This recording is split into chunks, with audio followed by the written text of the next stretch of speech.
Seguimos estudiando la palabra de Dios. Vamos a retomar el tema del ministerio de Jesucristo. Y estamos hablando ya no de su ministerio terrenal, sino de su ministerio celestial, de su operación hoy, en este tiempo, después de su ascensión, ¿verdad? Hasta este día, después de que Él subió al cielo, habiendo ya terminado su obra aquí en la tierra. ¿Qué continúa? ¿Qué ha estado haciendo Jesús? ¿Qué ha estado haciendo el Señor? Eso es lo que estamos estudiando. Y vamos a estudiar qué es lo que también viene en cuanto a su ministerio futuro. Y ya estábamos hablando de su ministerio terrenal. Dijimos que Él es la cabeza del cuerpo. ¿De cuál cuerpo? La iglesia. Entonces su ministerio es dirigir la iglesia, ministrar la iglesia. Él es la cabeza de la iglesia. Y por supuesto decíamos que esto abarca varios ministerios específicos. Cuando hablamos de que Jesús es la cabeza, hablamos de diversos ministerios en ello, que están ahí involucrados, pero específicos. Y mirábamos primero que Él formó el cuerpo. Y podemos hablar en presente también. Él está formando el cuerpo de Cristo. ¿Por qué decimos esto? Porque no solo inició, ¿verdad? Él no solamente le dio inicio a un cuerpo, que es la iglesia, sino que cada día sigue añadiendo a ese cuerpo más miembros. Personas recibiendo a Cristo, añadiéndose a la iglesia, al cuerpo de Jesucristo. Entonces podemos hablar de ese ministerio específico de Jesús. Él formó un cuerpo y cada día se siguen añadiendo a ese cuerpo las personas que han de ser salvas.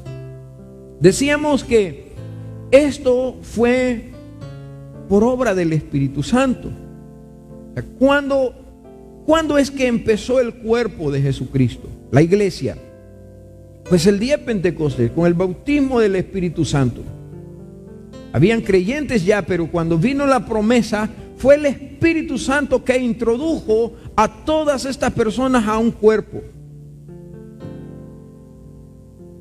Cuando hablamos del bautismo del Espíritu Santo, estamos hablando del acto en el cual el Espíritu Santo, nos introduce al cuerpo de Jesucristo. Por eso nadie puede ser salvo sin antes ser bautizado por el Espíritu Santo. Y aclarábamos que el bautismo del Espíritu Santo no es hablar lenguas, no es alguna manifestación o manifestación del Espíritu Santo. Nada que ver, hermanos. Nada que ver en eso. El bautismo del Espíritu Santo es el acto en el cual nosotros somos puestos en ese cuerpo. Dios nos hace parte de ese cuerpo.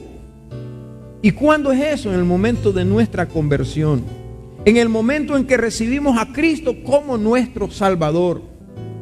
Ahora podemos hablar de la llenura del Espíritu Santo constantemente, en todo momento, en todo tiempo, en cualquier circunstancia. Eso se puede dar constantemente, o sea, repetidamente, en muchas ocasiones. Pero el bautismo del Espíritu Santo es uno solo. Si alguien le dice a usted que usted no ha sido bautizado por el Espíritu Santo porque no tiene algún don en particular, no lo crea, porque no es eso lo que enseña la palabra de Dios. Estábamos tomando como referencia la primera carta a los Corintios, capítulo 12, 13, donde nos explica qué es lo que realmente significa el bautismo del Espíritu Santo. Y para los que no estuvieron, sería bueno que tomen esta cita y que la mediten y que la lleven en su corazón. Porque por un solo Espíritu fuimos todos, oiga bien, todos, no algunos, sino todos aquellos que hemos creído, todos los que creerán. Cada persona cuando se convierte es bautizada. Porque ¿quién lo trae a los pies de Jesús? ¿Quién lo trae a Jesús? ¿Quién convence al pecador? El Espíritu Santo. Y lo trae a los pies de Jesús, lo trae al cuerpo entonces que es la iglesia. El cuerpo de Cristo es la iglesia. El Espíritu Santo lo hace parte de ese cuerpo. Porque por un solo espíritu fuimos todos bautizados en un cuerpo, sean judíos o griegos, sean esclavos o libres, y a todos se nos dio a beber de un mismo espíritu. Aquí no tiene nada que ver con dones espirituales, aquí no tiene nada que ver con otra cosa, sino en el momento que creímos, nosotros fuimos bautizados por el Espíritu Santo. La palabra bautizar significa sumergir, zambullir, introducir. Eso significa la palabra bautizado o bautizo. Entonces, cuando fuimos sumergidos en el cuerpo de Cristo, puestos en el cuerpo de Cristo, cuando se nos introdujo al cuerpo de Cristo, cuando creímos, porque esa es obra del Espíritu Santo. Nadie más puede hacer eso. En la llenura del Espíritu Santo pueden suceder muchas cosas, pero eso es un tema en el cual nosotros también debemos tener muy claro lo que significa. La llenura del Espíritu Santo significa no tener más del Espíritu Santo, sino que el Espíritu Santo tenga más de nosotros. ¿Cómo así, pastor? Resulta que en algún momento nosotros podemos no estar llenos del Espíritu Santo, y aún siendo cristianos y aún siendo parte del cuerpo de Jesús. Porque alguien puede ser ya creyente y salvo, pues, un hijo de Dios, pero no significa que muestra espiritualidad. En la Biblia se habla de los creyentes, como ya les había explicado, los creyentes espirituales y de los carnales. El creyente espiritual, es obvio, es una persona que anda en el Espíritu. Es una persona que está constantemente sumergida en el Señor, en oración, en la lectura de la palabra de Dios, en todo lo que tiene que ver en la disciplina cristiana. Pero muchas veces no estamos así, muchas veces estamos carnales, porque lo que nos atrae es la televisión, y en la televisión no estamos viendo los programas cristianos. Lo que estamos viendo ahí son las novelas, los partidos, las películas mundanas, cualquier cosa. ¿Usted cree que esas cosas nos llenan del Espíritu Santo a nosotros? No. Las cosas del mundo, el trabajo. ¿Ustedes creen que por trabajar nos llenamos del Espíritu Santo? Estamos hablando del trabajo secular. No, hay muchas cosas que están ahí que, aunque no son malas, si les podemos llamar así, pero también no nos acercan a Dios. ¿Me estoy explicando, hermano? No nos hacen ser espirituales. ¿Qué nos hace ser espirituales? Entonces, pasar tiempo en la palabra de Dios.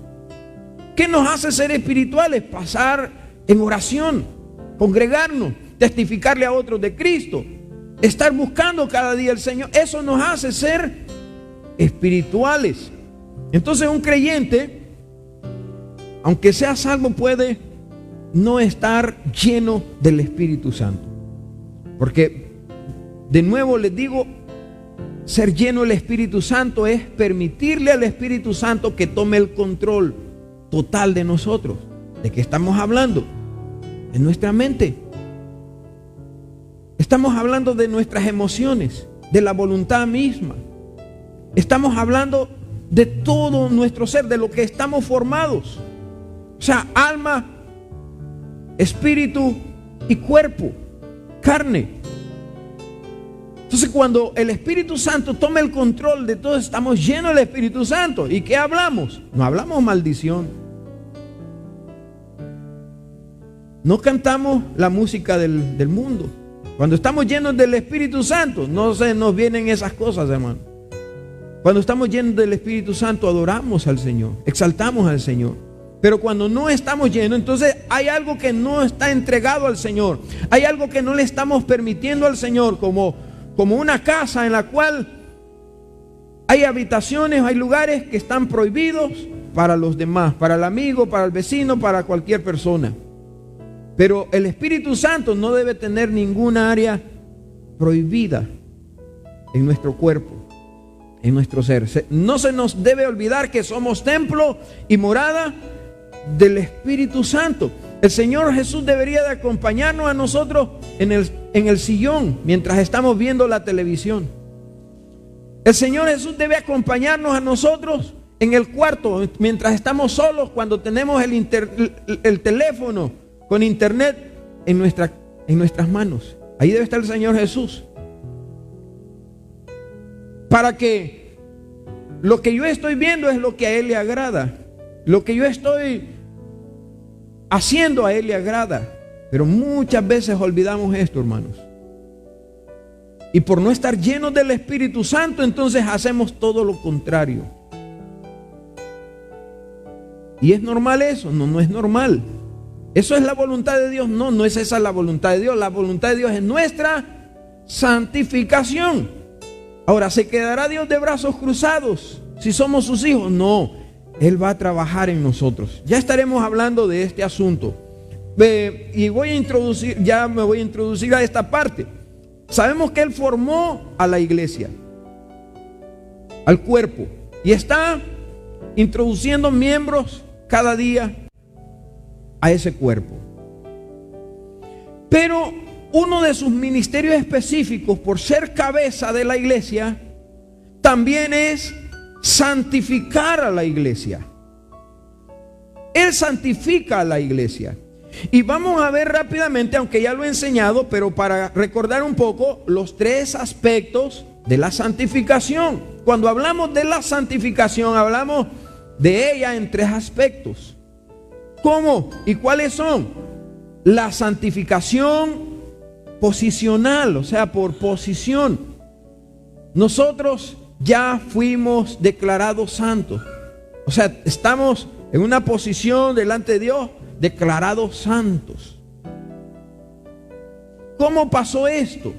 ¿Y por medio de quién se efectuó esta santificación posicional? Esto se logró por el sacrificio de Jesús en la cruz del Calvario. Su cuerpo, su sangre, todo lo que Él padeció por nosotros, hizo posible nuestra santificación. Él llevó nuestros pecados. ¿Qué pecados? Pasados, presentes y aún los futuros. Todos nuestros pecados. Hemos enseñado acerca de los juicios y dijimos que uno de los juicios celebrados ya fue el que se dio en el Calvario. Jesús allí fue enjuiciado. No era realmente sus culpas, sus pecados. Ya estudiamos, ¿verdad?, sobre también el juicio de Jesucristo. Todo realmente fue ahí. Esos juicios celebrados ahí fue algo injusto. Jesús no debía a nadie. Nadie encontraba culpa verdaderamente en Jesús y no existe culpa. Pero ¿qué estaba haciendo entonces Jesús en esa cruz?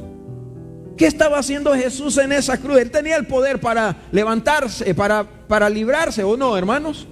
Le injuriaba a alguien: si eres el Hijo de Dios, desciende. Si eres quien dices ser, ¿por qué no te bajas de esa cruz y nos salvas? El Señor podía hacerlo. Ángeles de Dios podían venir y defenderlo. Pero Él no lo hizo porque Él estaba celebrando un juicio. Él estaba llevando nuestros pecados en esa cruz. Ahí se celebró el juicio de los cristianos, de los creyentes. Nosotros no tenemos que ir al cielo para enfrentar un juicio por nuestros pecados. No, ya todos fueron llevados en la cruz del Calvario por nuestro Señor Jesucristo.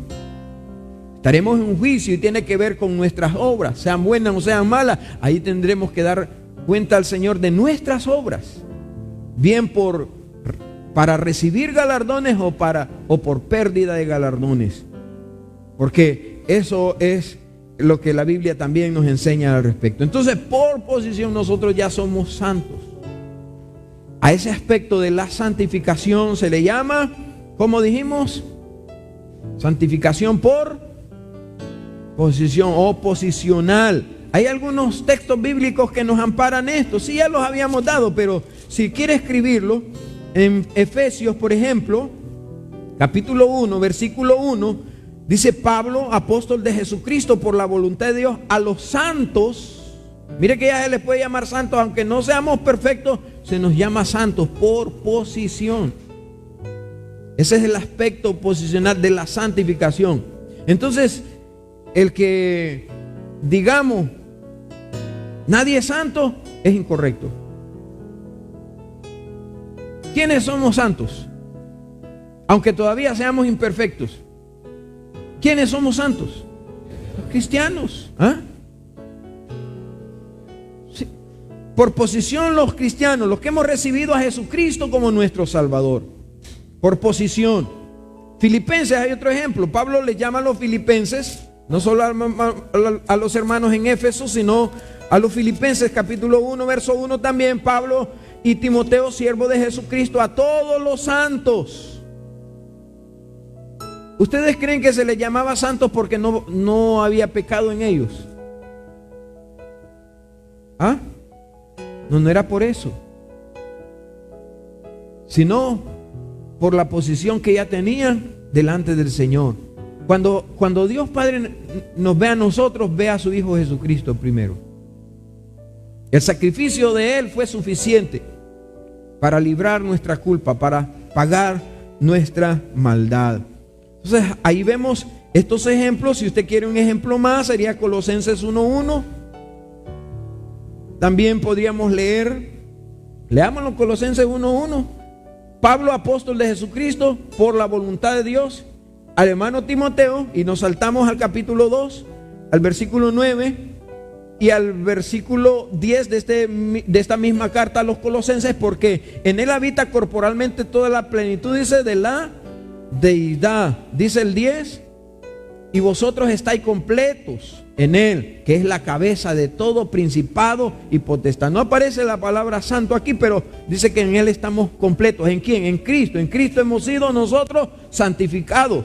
Podríamos hablar próximamente de la justificación, de la redención, que son palabras importantes y esenciales para que las podamos comprender y aplicar también a nuestra vida. Entonces, somos santos por posición. Ahora hay un aspecto más de la santificación, y este aspecto es el experimental. Se le puede llamar también el progresivo, pero déjelo como experimental. Y vamos a tomar unas 2, 3 citas bíblicas ahí. Romanos 8:29. ¿Qué dice en Romanos 8:29? Dice, porque a los que antes conoció, también los predestinó para que fuesen hechos conforme a la imagen de su Hijo, para que Él sea el primogénito entre muchos. ¿Qué dice, hermano? Ajá, hermanos. Oigan esto, porque a los que antes conoció, también los predestinó para que fuesen hechos conforme. Aquí no aparece la palabra santidad, pero aquí hay un sinónimo, y esto es lo que significa: conforme a la imagen. ¿Y cómo es Jesucristo? Él es santo, Él es perfecto. Entonces la Biblia nos habla de conformarnos a la imagen. O sea que Dios está haciéndonos, formándonos conforme a la imagen de su Hijo Jesucristo. Significa que hay una santificación, como dijimos, experimental o progresiva. Eso no se ha parado. Estamos hablando del ministerio de Jesús. Jesús está haciendo esa obra en nosotros. Él está haciendo ese trabajo en nosotros. Pero note esto, porque a los que antes conoció, también los predestinó para que, o sea, el Señor nos conoció de antemano y nos preparó para esto, para que nosotros seamos hechos conforme a la imagen de Jesús. O sea, ese es el plan de Dios, y el plan de Dios no falla. A veces podríamos costarle al Señor, o sea, darle problemas al Señor. A veces podríamos nosotros ser un poco rebeldes al plan que Dios está trazando en nuestra vida. Pero si nosotros somos realmente hijos de Dios, el Señor terminará la obra. Él dice que Él es fiel para ¿qué? Completar la buena obra que empezó en cada uno de nosotros. Ahora, ¿tendrá que pasarnos por fuego el Señor? Pues si es necesario, lo hará. Porque Dios al que ama, dice, Cuando digo que tendrá que pasarnos por fuego, no estoy hablando del infierno, estoy hablando de las pruebas, estoy hablando de las disciplinas, estoy hablando de los castigos, si usted quiere llamarlo de esa forma. Estoy hablando de aquellos tratos en los cuales Dios tendrá que tratar con nuestra vida, porque nosotros no entendemos de, hijito, no hagas esto. Esto es malo. Hijito, esto te aleja del Señor. No, eso pasa como cuando a los hijos les llamamos la atención por primera vez, por segunda vez. No vas a entender. Vení para acá. ¿Han hecho ustedes eso? Porque fuimos antes conocidos por Él y predestinados por Él. Aquí hay mucho que hablar, pero no voy a meterme porque es largo este asunto. En cuanto a la predestinación y el que fuimos conocidos. Antes de ser predestinados fuimos conocidos. Porque podríamos basarnos solo en la predestinación. Pero no, podemos hablar del conocimiento amplio de Dios, de uno de los atributos grandes de Dios, que es omnisciencia. Él todo lo sabe. Entonces, antes de la predestinación está, ¿qué cosa? El conocimiento anticipado de Dios. Él conoció antes. Cuando habla la Biblia, por gracia sois salvos, dice que somos salvos por gracia, por regalo de Dios. Y dice que por medio de la fe. Aquí hay mucho que cortar, ¿verdad? Por medio de la fe. Debe existir fe. Porque sin fe es imposible, dice, agradar al Señor. Pero no nos metamos en el asunto de la predestinación hoy, porque es un tema bastante amplio y también conflictivo. Ahora, hermanos, estamos hablando de este aspecto de la santificación, el experimental. En Colosenses 3:10, o miremos primero Corintios, 2 Corintios 3:18, después vamos a ir a Colosenses 3:18, después el 4:16 de la segunda carta de Pablo a los Corintios. ¿Qué dice? ¿Lo tienen ahí en su mano? ¿En su Biblia? ¿Listo? Dice así el verso 18: por tanto, nosotros todos, mirando a cara descubierta, como en un espejo, la gloria del Señor, somos transformados. ¿Qué dice, hermanos? Somos transformados de gloria en gloria, en la misma imagen, como por el Espíritu Santo del Señor. Entonces ya ve usted que hay un aspecto de esta santificación que es progresiva, que es experimental. O sea, mientras estamos aquí, mientras estamos en este camino, el Señor está trabajando. Ese es el trabajo, ese es el ministerio del Señor Jesucristo.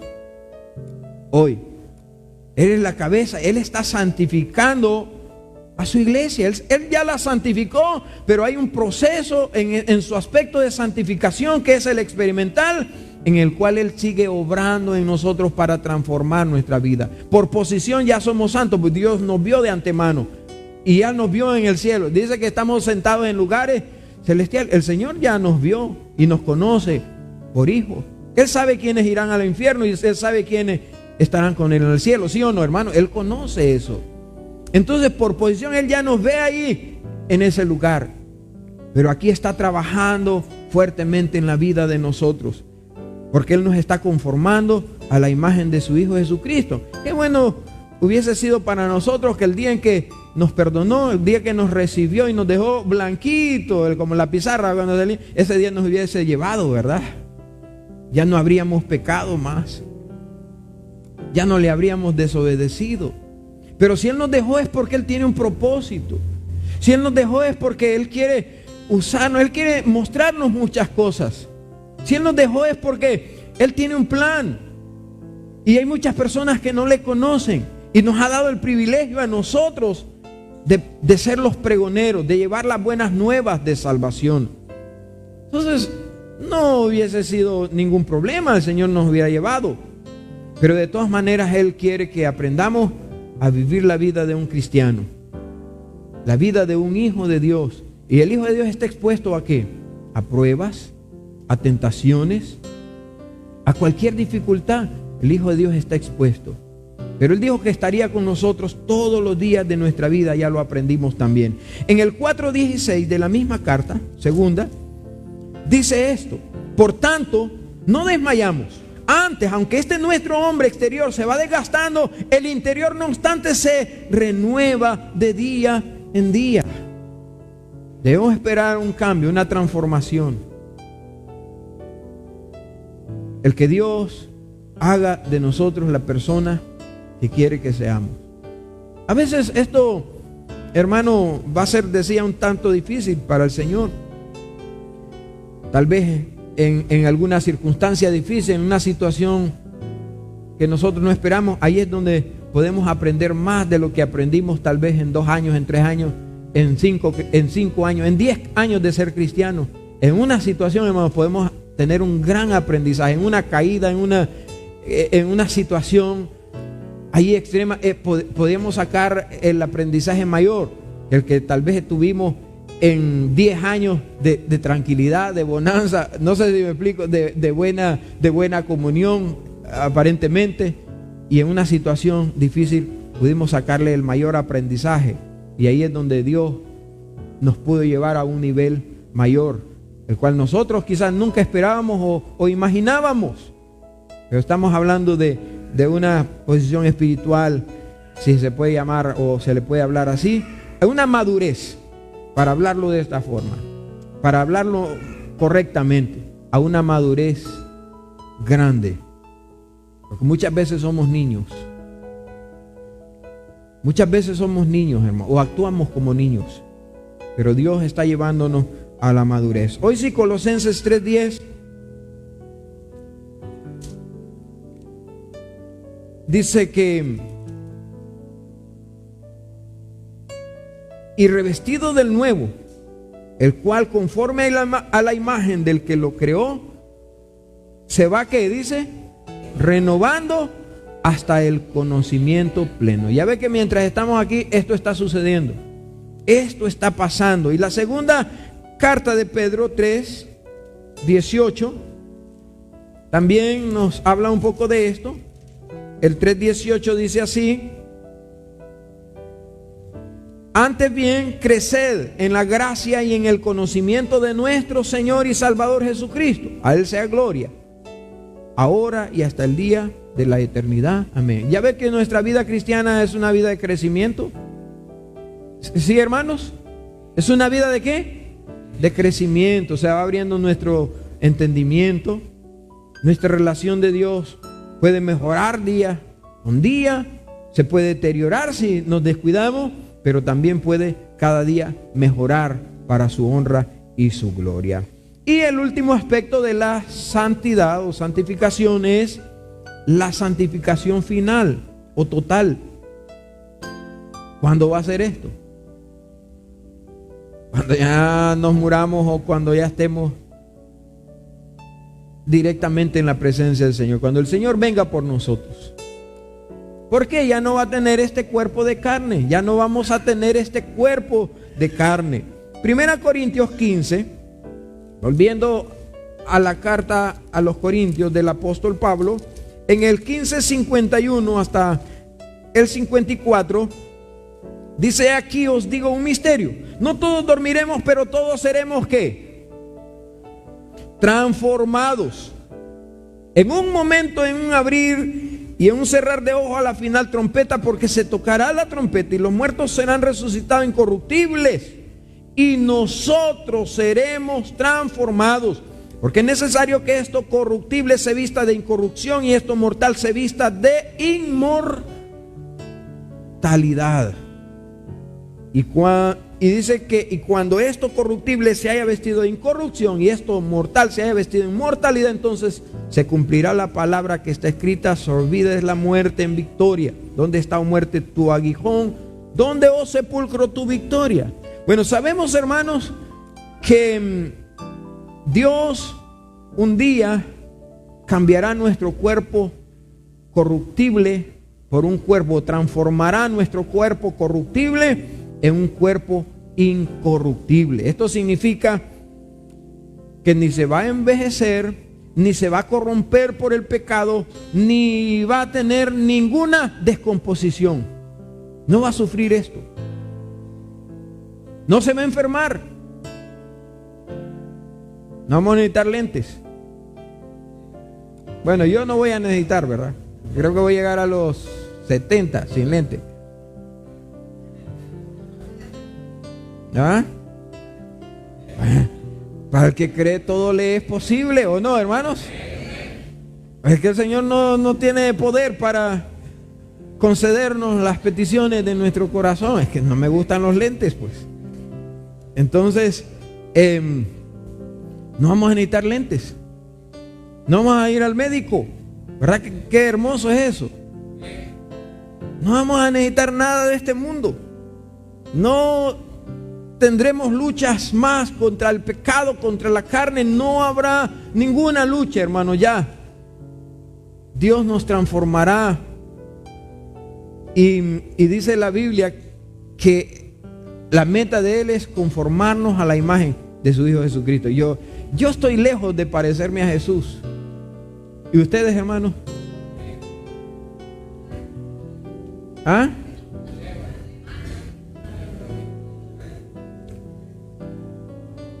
Muy lejos. Pero yo creo que un día seré como Él es. En santidad, rectitud. Yo tengo esa fe, yo tengo esa confianza. Yo sé que el Señor me conoció y me llamó para esto. Yo estoy seguro que Él comenzó esa buena obra en mí y será fiel en completarla. Él lo hará un día. Filipenses 3:20 también nos trae un poderoso mensaje. 3:20. Mas nuestra ciudadanía está en los cielos, de donde también esperamos al Salvador, al Señor Jesucristo, el cual, ¿qué está haciendo Jesús, hermanos? Dijimos, dice, el cual transformará el cuerpo de humillación nuestra, para que sea semejante al cuerpo de la gloria suya, por el poder con el cual puede también sujetar a sí mismo todas las cosas. ¿Ustedes creen que el Señor lo hará? ¿Ah? ¿Creen ustedes que el Señor lo hará? Sí, lo hará. Él lo hará. Él completará esa obra. Primera de Juan 3. La primera carta del apóstol Juan, capítulo 3, versículo 1. Dice, mirad cuál amor nos ha dado el Padre. Primera de Juan, ¿verdad? Mirad cuál amor nos ha dado el Padre para que seamos llamados hijos de Dios. Por esto el mundo no nos conoce, porque no le conoció a Él. Amados, ahora somos hijos de Dios. Aún no se ha manifestado. Mire, ahora somos, tiempo presente. Amén, hermano. Somos hijos de Dios. Que el diablo no le meta duda a usted. Y es probable que usted haya defraudado al Señor. Pero usted sabe en su interior que usted es un hijo de Dios. Y ya hemos hablado lo que debemos de hacer con el pecado y cuál debe ser nuestra actitud, ¿verdad? Ya hemos hablado de todo esto. Pero dice, amados, ahora somos hijos de Dios y aún no se ha manifestado lo que hemos de ser. O sea que no somos lo que un día seremos. Ya somos hijos de Dios, pero todavía no somos lo que seremos.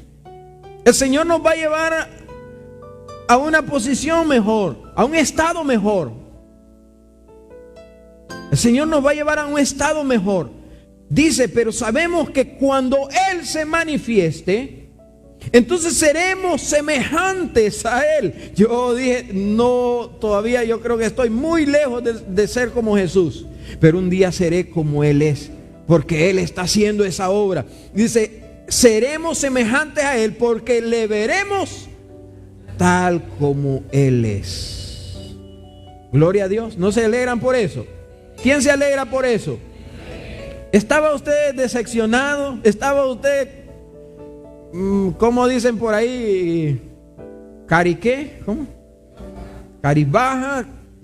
Estaba pasando, ha estado pasando una situación difícil. No, venga al Señor. El Señor todavía tiene planes con su vida. El Señor no ha terminado la obra en usted. El Señor no ha concluido la obra en su vida. Él está trabajando activamente hoy en usted y en mí. El Señor se está glorificando todavía en nuestra vida. Y buenas noticias. Él, hermano, nos llevará a una posición maravillosa, a una posición en la cual nunca nosotros hemos experimentado o vivido. Por supuesto, estamos en este cuerpo corruptible. Un día estaremos en la presencia misma del Señor con un cuerpo incorruptible para disfrutar la eternidad con Él. Entonces esto nos alegra el saber de que el Dios nuestro todavía está obrando en nuestra vida, porque Él nos ama, porque Él nos ama. Un tercer ministerio. Estamos hablando ya de un ministerio específico, por ser Él la cabeza. Él no solamente formó el cuerpo, no solamente santificó el cuerpo, sino que también, hermanos, Él ha dado dones al cuerpo. Ha dado dones al cuerpo. Ese es un tercer ministerio actual de Jesús. Y digo actual porque ese ministerio todavía, hermano, el ministerio de Él, ¿verdad? Porque vamos a aclarar, el ministerio de Él todavía está efectivo. Muchos de los que están aquí todavía no son pastores, pero yo creo que un día serán pastores, o maestros, o evangelistas. Ay, pastor, yo quiero ser apóstol. No, ese no se preocupe, que ni se meta problema. Ese no se lo va a dar el Señor. Ay, ¿cómo allá está un apóstol? Yo puedo ir a estudiar. Bueno, ese título se lo puede dar un hombre. O usted mismo. El apóstol Chago dice que él es apóstol, dice. El de los videos, no dice que es apóstol. Esos títulos alguien se los puede dar por sí mismo, o ir a una escuela y estudiar y que un hombre le dé ese título. Pero ya hemos estudiado que el asunto del apostolado fue un ministerio específico para 12 hombres. No hay un tercero, no hay ahí un 13º, un 14º, sucesivamente. No. Incluso en el libro de Apocalipsis se nos habla que ahí estarán los 12, ¿no?, de los apóstoles. Y miren, esos ministerios que actualmente han salido y que no están en vigencia, hermanos, realmente no vienen de Dios. Aunque tienen apariencia bonita y hacen escándalos y maravillas, no se sorprenda de esas cosas, porque Satanás también se viste de ángel de luz. No existen apóstoles. Lo hemos estudiado, hermano, a través de la palabra, ¿verdad? Y no existen profetas por oficio. Ahora, todos hacemos tareas de apóstoles, pero no tenemos que buscar un nombre para que se nos reconozca y que se nos ponga bien en alto. Eso es buscar altura, eso es buscar fama, eso es bajar a Jesús del cielo para subirse esta persona o cualquier persona. No necesitamos esas cosas. Ahora, sí hay ministerios vigentes. Digo yo, no existe el apostolado porque nosotros ya estamos fundados en ese fundamento. ¿En qué fundamento? En el fundamento de los apóstoles, de Jesucristo como roca principal, y en el fundamento de los apóstoles, lo que ellos enseñaron o recibieron del Espíritu Santo y mostraron a la iglesia, es lo que necesitamos. No se escribirá un libro más y no se pondrán más fundamentos que los que ya tenemos puestos. Nadie puede venir a inventar, hermano. El agua hervida ya fue inventada, ¿verdad? Nadie puede inventar esas cosas. Entonces, ese ministerio no puede llevarse a cabo ya. ¿Por qué? Porque fue un ministerio que fue exclusivo para personas específicas y tenían requisitos. Tenía que tener un llamamiento. Primero, para ser apóstol, tenían que andar con Jesús. Y luego tenía que ver a Jesús resucitado. Pero tenía que haber sido llamado específicamente por Jesús. El llamamiento de un apóstol es un llamamiento especial y específico. Entonces, que no invente que alguien, es que Jesús vino y me llamó y dijo que yo sería apóstol. A Pablo se le presentó, ¿verdad? Rumbo a, ¿se acuerdan? A Damasco. Allá iba. Y sí lo vio resucitado. Y si bien es cierto que no anduvo con él, pero a él se le reveló todo acerca de Jesús. Dice que tuvo el privilegio, más bien fue, aunque él se presenta como el abortivo, como el último de los apóstoles, más chiquito, pero dice que fue llevado hasta ¿dónde? Hasta el tercer cielo. Y nosotros sabemos que realmente fue un apóstol llamado directamente por el Señor, porque Jesús se le presentó a él. Saulo vio a Jesús y recibió instrucciones de él. Pero los modernos, hermanos, los de hoy, son peor que Don Napo. ¿Se acuerdan ustedes de ese dicho? ¿Ah? Había un señor, ¿verdad? Que no sé si se fue con Cristo, a saber, pero ahí en la colonia, sí. Y de ahí se corrió un dicho, porque él inventaba y entonces cuando alguien, no inventa Don Napo, no inventa Don Napo. Entonces son peor que Don Napo para inventar, ¿verdad? Inventarse cosas, esas cosas, ¿verdad? No era cristiano, bueno, a saber, ¿verdad? Yo no lo conocí, solo escuché de la fama de él. Ahora, estamos para ver este asunto de los dones en Efesios. Ya vamos a terminar, creo que el tiempo ya se nos acaba. Efesios, capítulo 4. Vamos a ver que Él, como cabeza, da dones. Y de aquí se agarran muchos para hacer sus doctrinas.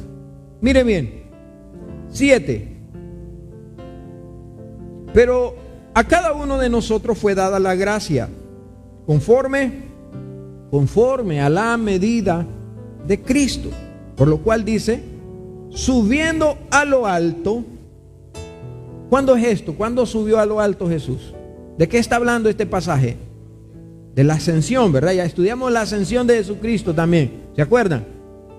Estuvimos estudiando la ascensión. Dice que subiendo a lo alto, llevó cautiva la cautividad. O sea, significa que libró a los que estábamos presos por el diablo.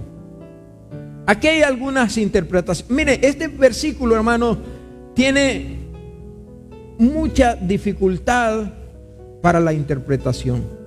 Tanto que de este versículo se sacan varias conclusiones o interpretaciones. No será hoy el objetivo, ¿verdad?, de meternos tanto en esto, pero lo principal es que sabemos que un día el Señor ascendió. Pero Él ascendió después de ¿qué? Lea por favor esta parte. Subiendo a lo alto, llevó cautiva la cautividad y dio dones a los hombres. Después vamos a llegar a entrar esa parte, dio dones a los hombres. ¿Y eso de que subió? ¿Qué es? Sino que también había descendido primero a las partes más bajas de la tierra. O sea, la Biblia nos habla de que la victoria de Jesús consistió en esto. ¿En qué? En que Él murió, pero que también fue sepultado. O sea, no ascendió sino hasta después de haber bajado. ¿Y cómo es que logró nuestra victoria? De esa manera, hermanos, en la cruz, venciendo a la tumba, levantándose de entre los muertos. Éramos esclavos. Ahora se habla de un asunto del paraíso, pero me llevaría mucho tiempo explicarles, de un traslado del paraíso al cielo, que los santos del Antiguo Testamento todavía no podían estar en ese lugar, pero ese es un asunto bastante amplio y fuerte. Ahora, el texto también nos da mucho para hablar en cuanto a eso de que bajó a la tierra. Pedro hace mención de algo sobre esto también. Dice que descendió a los espíritus encarcelados y que allá testificó a estos. De ahí se sacan cantidades de interpretaciones. Algunos consideran que Jesús fue hasta el mismo infierno, pero otros teólogos piensan que se refiere al que él siendo Dios se humanó y murió como uno de nosotros y tuvo, y la tierra en sí, las partes más bajas de la tierra, se refiere a la condición de él siendo el Dios, cómo él llegó a esa posición, hermano, solo por elevarnos a nosotros, librarnos a nosotros de esa posición en la que nosotros estábamos. Nosotros estábamos caídos, merecedores del infierno. Ahora, de esta parte se sacan doctrinas. Los católicos, por ejemplo, de ahí sacaron el asunto del limbo, que por eso el Señor Jesús llegó allá y que allá hay un lugar, un limbo ahí, y por eso ellos les rezan a los muertos, con la esperanza de que un día el limbo o el purgatorio, porque es para edades, un día el Señor los va a librar de ahí. Y que ya esto va a ser a través de las rogativas, los rezos, el novenario, las misas y cuantas cosas. De ahí se sacan miles de doctrinas, si no estoy exagerando. En cuanto a quienes le predicó, porque Pedro hace mención de que descendió y predicó, ¿verdad? Estando él, entonces algunos dicen que en el momento de la muerte de Jesús y la resurrección de su cuerpo, él en espíritu fue a las profundidades o a cierto lugar y les predicó, dice, a los espíritus encarcelados, dice Pedro, ¿verdad?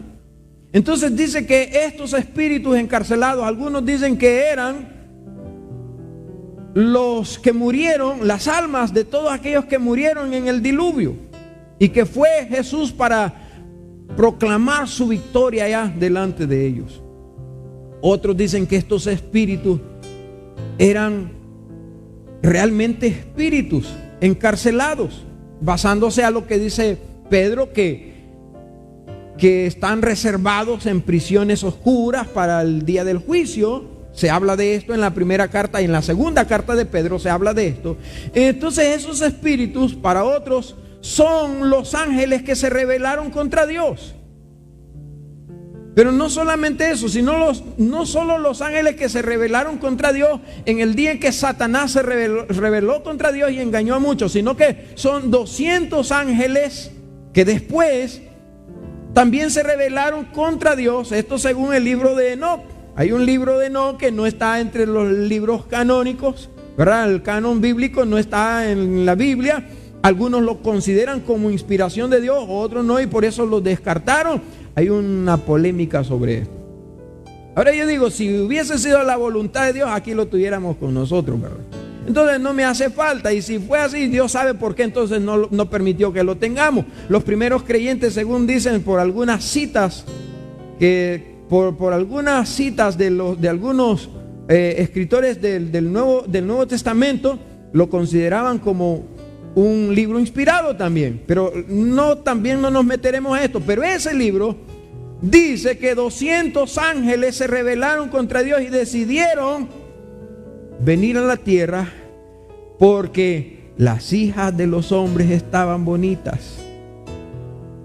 Se enamoraron y se pusieron de acuerdo entre todos de que iban a venir. Entonces esto es el pasaje capítulo 6 de Génesis, donde dice que los hijos de Dios miraron que las hijas de los hombres eran hermosas y se escogieron entre ellas y se casaron y nacieron los, ¿quiénes dice la Biblia? Los gigantes. Entonces de ahí los néfilis que les conocen, ¿verdad?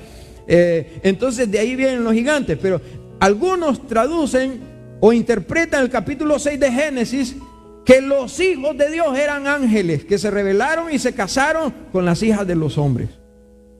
Otra interpretación que hay es que eran los descendientes de Set que se casaron con los descendientes de Caín, una raza caída. Y los descendientes de Set, los que amaban a Dios o estaban en la línea del Mesías hasta llegar al Mesías, ¿verdad? Otra interpretación que eran los gobernantes de ese entonces, Los presidentes, los gobernantes, los que ejercían su función como jueces, que se enamoraron de las hijas de los hombres. Hay varias interpretaciones.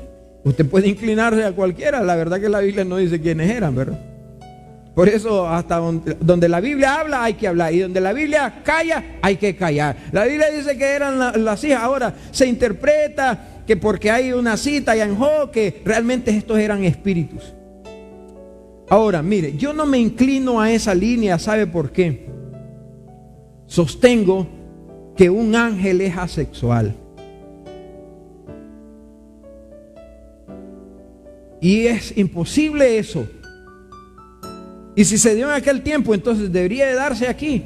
Varias hermanitas saliendo embarazadas de los demonios. Pero de demonios con patas es normal, ¿verdad? Pero mire, hermanos, no es posible. Ahora, pero escuché un predicador y dijo, sí es posible, porque Jesucristo nació de esa forma. Eso es una herejía. Dios no tuvo relaciones sexuales con María. No tuvo. Esa es una herejía. Dios no tuvo relaciones sexuales. Dice que fue por obra del Espíritu Santo. No dice la Biblia que tuvo relaciones. Entonces fue el esposo de María. Dios fue el esposo de María entonces. No. Por eso yo no me inclino a eso. Ahora, si alguien se inclina, es su problema. Y si quiere ver el libro de Enoc como inspiración, como una inspiración de parte de Dios, pues compre ese libro de Enoc también y póngalo también con la Biblia, como los mormones, ¿verdad? Que ponen el libro mormón. Y ellos dicen que un nuevo testamento. Entonces ellos lo ven con inspiración, pues debería de darlo. Yo no lo acepto, por lo menos yo no lo acepto. Después de haber leído, estudiado mucho sobre este libro de Enoc, me doy cuenta que hay muchas cosas que no van de acuerdo a la palabra. Y la Biblia no puede contradecirse. Y este libro cita un montón de cosas del Apocalipsis y va con él, pero de repente algo no concuerda. Entonces, hermanos, hay muchas cosas que tienen que ver. Estoy hablando de esto porque en algún momento ustedes lo escucharán, en algún momento lo van a escuchar de alguien. Y el pastor no nos ha enseñado esto. Bueno, se lo estoy enseñando para que lo sepan. Por lo cual, subiendo a lo alto, llevó cautiva la cautividad. Habla de la victoria de Jesús a favor de los que estábamos presos, los que fueron alcanzados en ese tiempo y fuimos alcanzados hoy y serán otros alcanzados en el futuro. Dice que yo cautiva la cautividad y dio dones a los hombres. Y eso de que subió, que es sino que también había descendido primero las partes más bajas de la tierra. Hace una pregunta, ¿verdad? El que descendió es el mismo que también subió por encima de todos los cielos para llenarlo, ¿qué? Para llenarlo todo. Y él mismo constituyó apóstoles. Estoy hablando ahora del ministerio de delegación. Él delegó, él repartió dones, como decía en la parte del versículo 8 final, y dio dones a los hombres. Y aquí ya empezamos, el verso 11. Y él mismo constituyó a unos apóstoles. Ya ve, pastor, que hay apóstoles. Bueno, ¿cuáles son los apóstoles? Sí, ¿quién constituyó a los apóstoles que él llamó? El mismo Señor Jesús. Esto no tiene nada que ver con este tiempo. El ministerio apostolado no tiene que ver con este tiempo. Aquí se refiere, si estudiamos la Biblia con relación a esto, pues no es el propósito hoy de esto, ¿verdad? Pero si estudiamos la Biblia hoy, o después, con relación al ministerio que ya lo hemos hecho, el ministerio apostolado al final se concluye que fueron 12 hombres y nadie más. El último fue el apóstol Pablo. Nadie más. El último fue el apóstol Pablo. Entonces, él constituyó apóstoles. Y dice que a otros profetas. Y también hubo profetas antes de que la Biblia fuese escrita. Antes que el Nuevo Testamento fuera escrito. Y el Espíritu Santo, y hablaba Dios a través de estos hombres. Tanto en el Antiguo Testamento como en el Nuevo Testamento han existido los profetas de Dios por oficio. Por oficio. Hoy dije, todos podemos hacer funciones de apóstoles y todos podemos hacer funciones de profetas. Cuando yo digo Jesús viene, ¿estoy qué? Profetizando. Pero estoy profetizando algo que ya el Señor lo dijo a través de su palabra. Conforme. Todos en algún momento, al profetizar más bien, cuando vamos en el término de profetizar ya con los dones, es predicar, fíjense, es anunciar las buenas nuevas de salvación. Pero por oficio, el apostolado y profeta, esos ya no son necesarios hoy. Hoy mucha gente, hermano, deja a un lado la Biblia para escuchar hombres. Y si un hombre lo dice, es que lo dijo bien bonito, aunque esté contradiciendo la palabra de Dios, para ellos tiene valor. Aunque esté por otro lado, pues como lo dijo el profeta, la profeta tal, dice. No, y la profeta me dijo tal cosa. Y eso es lo que a la gente le gusta. Ay, vino la profeta. Te digo que vas a ser próspera. Que te vas porque les encanta ponerle las cosas en bandejas de plata y de oro. Y a quien no le gusta que le digan que y se le paran las orejas y todo. Aleluya. Casi no, mira, vas a sufrir por la causa del Señor. Es que ahí no hay negocio, ahí no hay billete. A la gente tóquele las emociones. Tóquele las emociones. Nosotros no vivimos de emociones, vivimos de convicciones. Y la Biblia nos habla de la bendición para los hijos de Dios, ¿sí o no? Él dijo que estaría con nosotros. Dice que Él es nuestro pastor. Él no nos va a dejar de su mano. La Biblia nos habla de la prosperidad en todos los sentidos. Pero también la Biblia nos habla de las pruebas. La Biblia nos habla de situaciones difíciles. Pero esas cosas no. Prohibido hablar de que Cristo viene. En las iglesias de estos movimientos modernos, de la prosperidad y todas estas cuestiones, prohibido hablar de la venida de Jesucristo. ¿Por qué? Porque si alguien se enfoca en la venida del Señor Jesucristo, ¿para qué hacer pisto entonces? Hay que hablar de cómo iniciar una empresa, hay que hablar de cómo hacer dinero, hay que hablar de esto y hablar de aquí. Sí, pero no hay que hablar de la venida de Jesucristo. ¿Pero qué dice la Biblia? No os afanéis. ¿Creen ustedes que ya pasó de moda? No afanéis. No hagáis tesoros en la tierra donde la polilla y el orín corrompen. Ay, pero es que Señor, yo quiero vivir bien. Y afanados en esas cosas y en ese mundo, descuidamos lo más importante.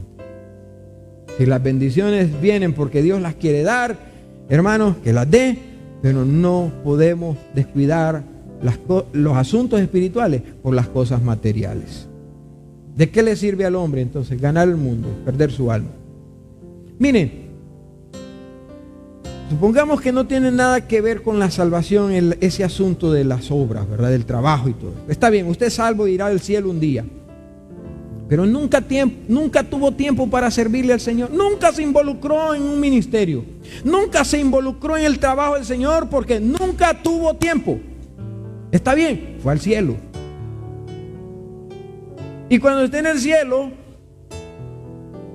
el Señor llama, vení fulano y tal, tú tienes esto y esto, este es tu galardón, porque hiciste esto. Y usted vio y llamaron a otro y para mí, Señor, ¿y qué hiciste pues? Y usted se da cuenta, malgasté el tiempo en cosas vanas, en cosas sin sentido, en cosas pasajeras. Dios no nos dice, hermanos, que nos crucemos de brazos, por supuesto. La Biblia habla de trabajar, ¿sí o no, hermanos? Habla de trabajar, pero no dice de caer en el afán.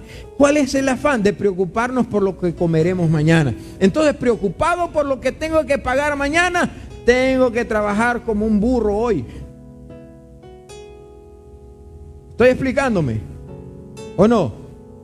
Eso significa 7, 8, 9, 10 de la noche, 12 de la noche, y allá ir a acostarme una horita allá a las 5 de la mañana otra vez. Eso no es vida, hermano. Eso no es la voluntad de Dios. Yo se lo aseguro, no es esa la voluntad de Dios. Entonces, ¿cómo vamos a prosperar, pastor? Dios va a bendecirlo como Él quiera bendecirlo. Si usted honra a Dios, si usted le es fiel a Dios. Y si un día Dios no le va a dar riqueza aquí, no se preocupe. Pero si usted trabaja por la obra del Señor, las riquezas que usted tiene en el cielo, esas nadie se las va a quitar. Esas las va a tener para siempre. Y si usted tiene dinero aquí, yo le voy a decir, no se alegren mucho. Pleito va a dar, dice. Miren, cuando usted se muera, no le van a echar nada en el cajón. Apenas le van a comprar un cajoncito más o menos, para que no digan, ¿verdad? Porque hoy es por lo que van a decir, que somos la familia tal y que miran ese cajoncito. No, hombre, hay que comprarle uno de 30,000, de 40,000. Allá se va a podrir, pero no crea que le van a echar dólares ahí. No crea que le van a... No olvídese, eso no. Ahí no le van a echar. No. Ajá. ¿Cree que le van a echar el carro? Olvídese. Ese lo va a usar otro, se lo va a gastar otro. Nada de eso. Entonces lo que vale aquí, hermano, lo que valdrá un día es lo que nosotros hagamos hoy para el Señor. Lo que hagamos aquí en este mundo para el Señor, no para nosotros, para el Señor. Entonces el Señor repartió dones. Ya no tengo tiempo, ¿verdad? Ya no tengo tiempo, pero vamos a seguir estudiando este asunto de los dones. Solo leámoslo, por favor. Dice que Él mismo constituyó a unos apóstoles, a otros profetas, a otros evangelistas, a otros pastores y maestros, a fin de perfeccionar a los santos para la obra del ministerio, para la edificación del cuerpo, para la edificación. O sea, hay un cuerpo ya formado y Dios permitió que hombres y mujeres sean talentosos, llenos de dones, para que la iglesia sea edificada. Mientras el cuerpo está aquí, la iglesia está aquí en la tierra, la iglesia tiene que ser fortalecida y edificada. ¿Cuándo se fortalece? Cuando cada uno de los que ejerce su don lo pone al servicio de la iglesia, al servicio del Señor. Por eso usted no entierre sus dones, hermano. Dios se los dio con un propósito. No los entierre, no los esconda. Incluso Dios le va a pedir cuenta un día por esos dones. Entonces, ¿qué puede hacer usted? ¿A qué fue llamado?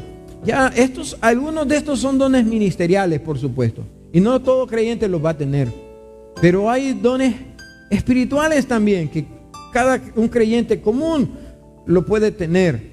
Me refiero no a aquellos que tienen un ministerio de pastorado, entre otros, ¿verdad? Pero hay ministerios. Ay, pastor, pero es que el don de servicio no me gusta. Pero de la Biblia dice que a uno les dio el don de servir, ¿verdad? ¿Sí o no? De repartir el don de... Entonces, el que usted tiene, úselo. Y Dios no le va a pedir cuenta de otra cosa, sino del que le dio. Él sabe por qué se lo dio y véalo como un regalo de Dios. Ay, ¿por qué el Señor me dio este don? En vez de murmurar, dele gracias a Dios porque le dio un don, le dio una capacidad. ¿No creen ustedes que es un privilegio que el Señor nos dé algo? Lo que usted pueda hacer, ya sea de cantar, ya sea de... estos no aparecen ahí, ¿verdad? Como dones espirituales, pero son talentos que podemos ponerlos ¿a qué? Al servicio de la obra del Señor. Entonces, un tiempo atrás estudiamos sobre los dones espirituales. Solo vamos a hacer un recordatorio mientras estamos estudiando en esto para que nos demos cuenta. Entonces concluimos que Jesús está ejerciendo un ministerio hoy. Él es la cabeza de la iglesia. Él está al frente. Él ha formado un cuerpo. Cada día se añaden a ese cuerpo los que han de ser salvos.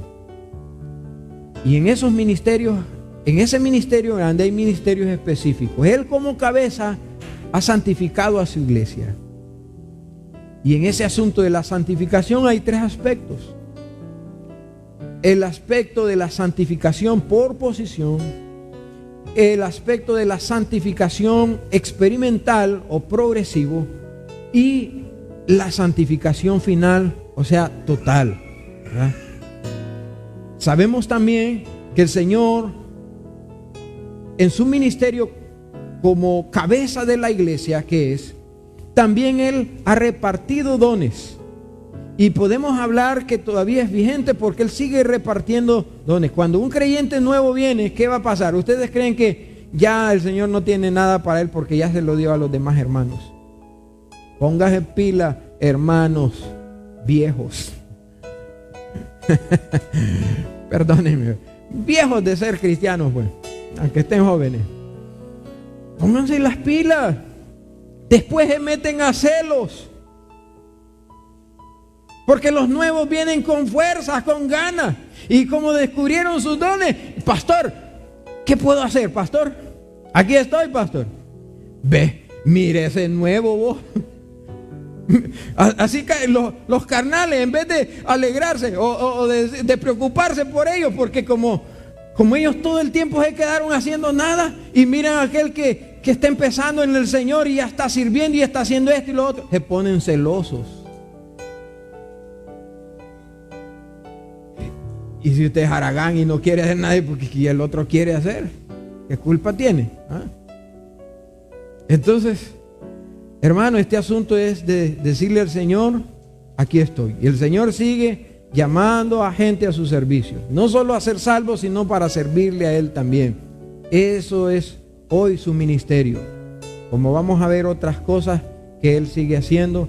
Entonces, su ministerio como cabeza incluye muchos ministerios específicos, los cuales nosotros tenemos que saber, porque Jesús no está de brazos cruzados allá, dejándonos a ver qué es lo que nosotros podemos hacer.